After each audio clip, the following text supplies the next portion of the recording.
মদিনার অলিতে গলিতে চলছে আনন্দ উৎসব, ঘরে ঘরে বইছে অনাবিল খুশির জোয়ার। বাচ্চাদের জন্য প্রস্তুত করা হচ্ছে নতুন নতুন জামা কাপড়। চারিদিকে এত আনন্দ, এত হই হুল্লোড়ের একটাই কারণ, দুদিন বাদে পালিত হতে যাচ্ছে মুসলিমদের সবচেয়ে বড় ধর্মীয় অনুষ্ঠান ঈদ। মদিনার ঘরে ঘরে যখন ঈদের খুশি, তখন হযরত ওমর রাদিয়াল্লাহু তাআলা আনহুর ঘরে দেখা গেল বিষণ্ণতা। তার ঘরে না ছিল বাড়তি কোনো উৎসব আয়োজন, না ছিল নতুন জামা তৈরির হিড়িক।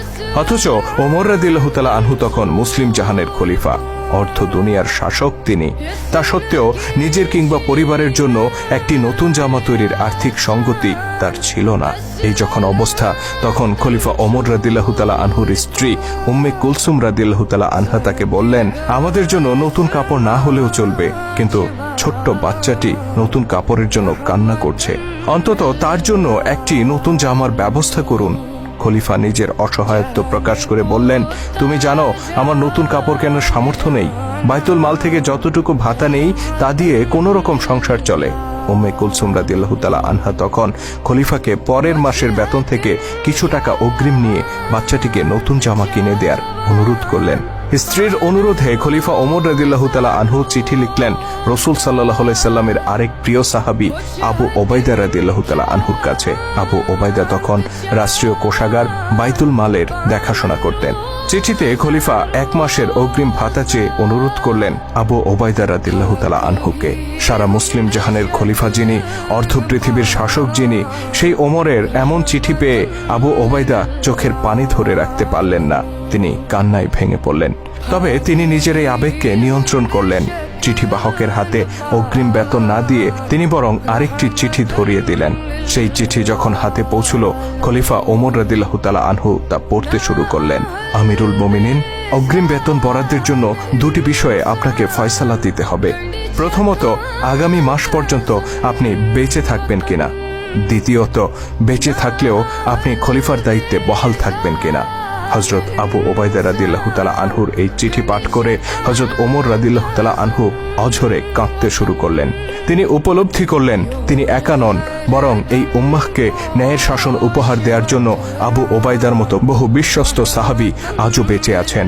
ইনি সেই আবু ওবাইদা যার সম্পর্কে স্বয়ং আল্লাহর নবী বলেছিলেন, প্রত্যেক জাতির একজন বিশ্বস্ত অভিভাবক আছেন, আমার উম্মতের বিশ্বস্ত অভিভাবক হচ্ছে আবু ওবাইদা ইবনুল জাররাহ। চিঠি পড়ে খলিফা ওমর রাদিয়াল্লাহু তাআলা আনহু 2 হাত তুলে আবু ওবাইদার জন্য দোয়া করে বললেন, ইয়া আল্লাহ, আবু ওবাইদার উপর রহম করুন, তার হায়াত দীর্ঘায়িত করুন। অতঃপর তিনি নিজের সন্তানের কাছে গিয়ে বললেন, আমি মুসলিমদের খলিফা, এ কথা সত্য, কিন্তু আমি তো রাষ্ট্রীয় সম্পদের মালিক নই, সকল সম্পদের মালিক সাধারণ মানুষ। শিশুটি পিতার আর্থিক অসচ্ছলতাকে মেনে নিল আর নতুন জামা পাওয়ার ইচ্ছা পরিহার করল।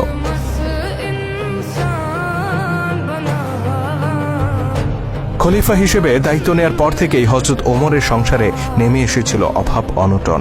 পরিবার পরিজন নিয়ে খেয়ে পরে বেঁচে থাকার জন্য নিতান্ত যতটুকু প্রয়োজন ছিল, রাষ্ট্রীয় কোষাগার থেকে ঠিক ততটুকুই ভাতা গ্রহণ করতেন তিনি।